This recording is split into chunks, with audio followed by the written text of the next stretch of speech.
flying carpet ride in the studio.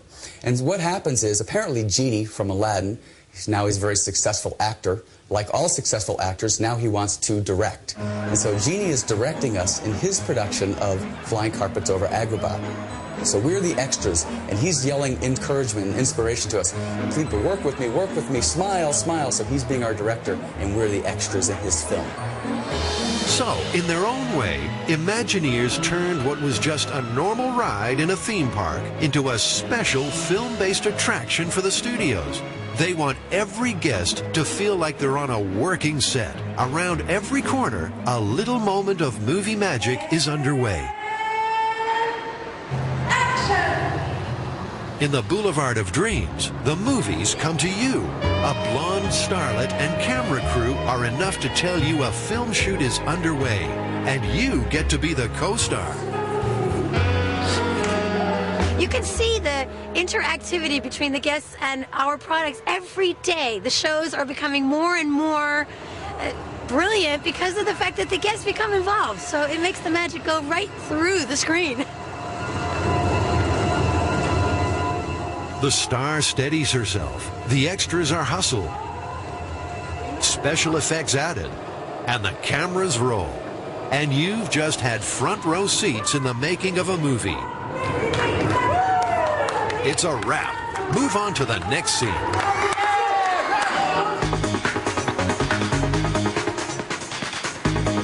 Studio 2 is reminiscent of a 1930s Hollywood movie palace. Bonjour, santé s'il vous plaît. And it's home to Cinemagique. Sometimes people don't want the biggest, fastest, most high-tech attraction. They want emotion and stories. Nobody does that better than Disney. Cinemagique is all about being transported through the silver screen and living the adventures of our favorite movie characters. Our hero is played by comedian Martin Short. He's cleverly plunged into a series of film genres from both American and European movie history. During the adventure, he falls in love with the leading lady, Julie Delphi.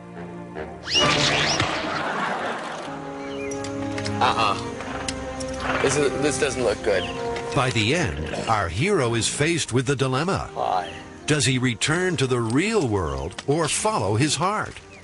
What he ends up deciding is a Disney secret that can only be revealed in the attraction.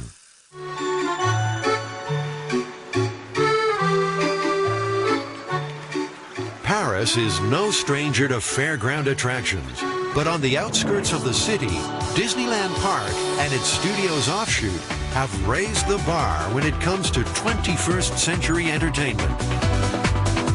All over the world, Disney Imagineers refer to their parks as theme shows. And this Disney theme show is all about being behind the scenes of cinema, animation, and television. When Disney first created the Disney theme show, he basically had people from the studio that came in and worked for him. And we basically created a theme park which was like a cinema with all the seats deleted. The difference between a film and the Disney theme shows that in a film, there's a linear storyline from start to finish. And in our parks, you can choose your own destination, you can choose your own story. Every day, thousands of visitors pour into the park, some with a plan in mind, others happy to just let the day unfold. But they can guarantee whatever they do, a Disney Imagineer has had a hand in it. Every ride, even a souvenir stand, must have a reason for being there. Every detail in our parks has to be backed up with a story, even if the guest doesn't realize it. For us, in terms of our design, it guides us through the whole design process. All of the elements flow from the structural guideline, which is the story. It's the essence which differentiates the Disney theme show from any other. Next on Inside Walt Disney Studios Paris, the meteor attack that will blow you away. Recognize this vehicle? It's the armadillo that came straight from the movie set of Armageddon. And this is Armageddon, the theme park attraction. Guests enter from planet Earth, but very quickly find themselves in a Russian space station 70 miles above the planet. And land in the middle of a terrifying flaming meteor shower. The attraction took 2 years of development and presented some engineering challenges. Firstly, the close proximity of the fire effects to the guests needed a lot of attention. After all, the idea was to frighten them, not fry them. Secondly, space is a vacuum. So when the space station is penetrated by a meteor, to be realistic, all the air should be sucked out.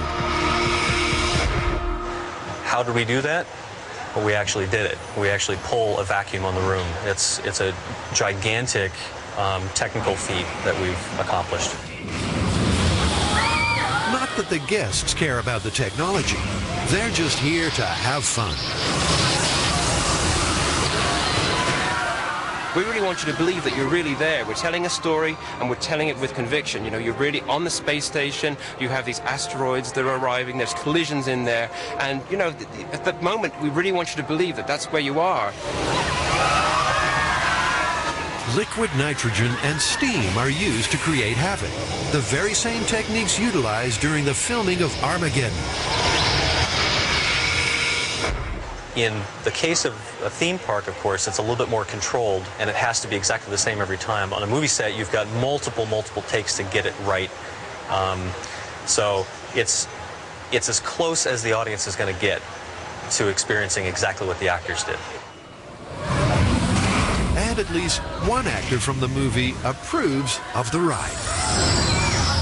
I cannot wait to get to Paris to see this. That is going to be so exciting. Everybody, you have got to see this. This is what I've been waiting for.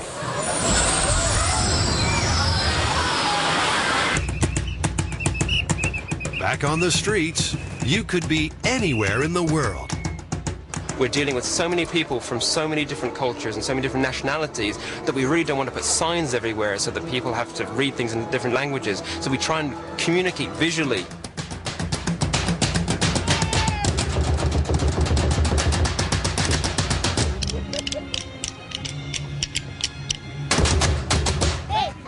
Guests speak Spanish, Italian, German, English, French, and who knows how many other languages. I have to come up with ideas and quick gestures, music, a little wink of the eye to get them to understand whether I want them to laugh, cry, applaud, dance, sing, be part of the action. The fact that we are in this multicultural continent of Europe really brings home the fact that Disney stories are for everybody. The characters are the ambassadors for the Disney images. It's what the children want and expect to see when they walk in the front gate. So the Imagineers at the Paris studios came up with a way of blending Disney characters with a European cinema and theatrical technique. They call it animagic.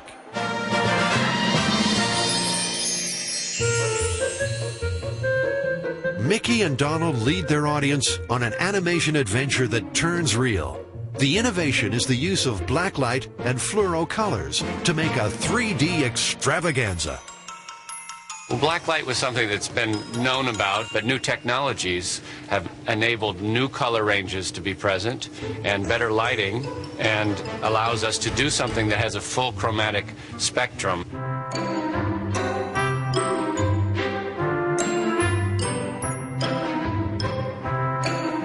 Blacklight theater is a specialized art form, a favorite in Central Europe. Puppet builders and set decorators have to work in special lighting conditions, taking care with phosphorus paints. Under normal lights, the effect is dull. But under ultraviolet light, the vibrant colors come to life.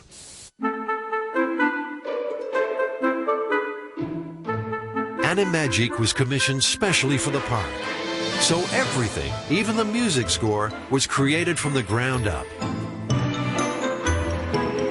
The puppeteers are dressed in black and become invisible under the ultraviolet light, while the bright colors of the puppets come to life. In a surreal dance, they float and even fly in the darkness. If you're seated in one place, you could even, I don't know if it's possible to drop the other rod against your body and use both hands. We'll pull it in like that. Yeah. The puppeteers had to undertake intense training to coordinate and synchronize their movements in complete darkness. In fact, they even took classes in Tai Chi to perfect their perception of space. At times we have 17 people, puppeteers dressed in black, manipulating these objects on stage, and the audience, to them, is just magic. They don't see the manipulation.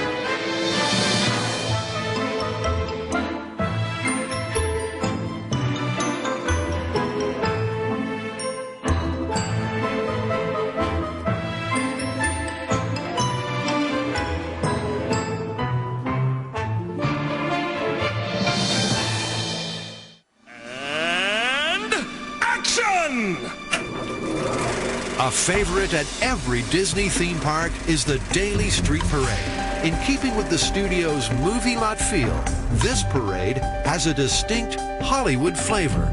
Lights, camera, action, action, action, action, action. Disney Cinema Parade is the absolutely most wonderful way of bringing about parts of the cinema, the icons that we use to create a film. You need a camera, you need a script, you need a clapboard. What about the sound? What about the orchestra? And what about the audience?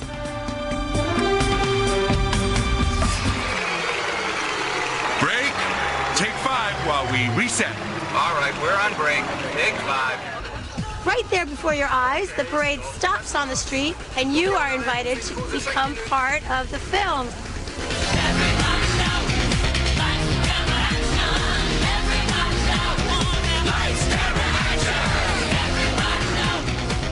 The first Disney theme park opened in 1955. Walt himself could never have imagined half a century on his dream coming to life in Paris. For me, the highlights are the rock and roller coaster. It's a really thrill to ride that thing. Today I was on the stunt show, got picked. And I had to run around screaming, pretending people were shooting at me. It was really, really good. The tour on the bus, superb.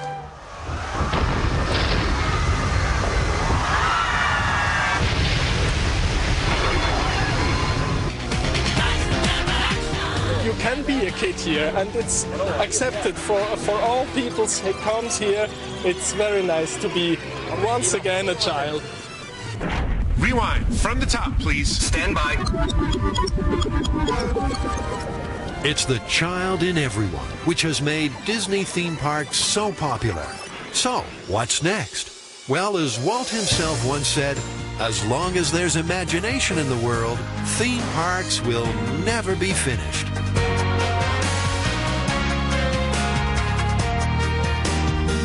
And cut. That's a wrap.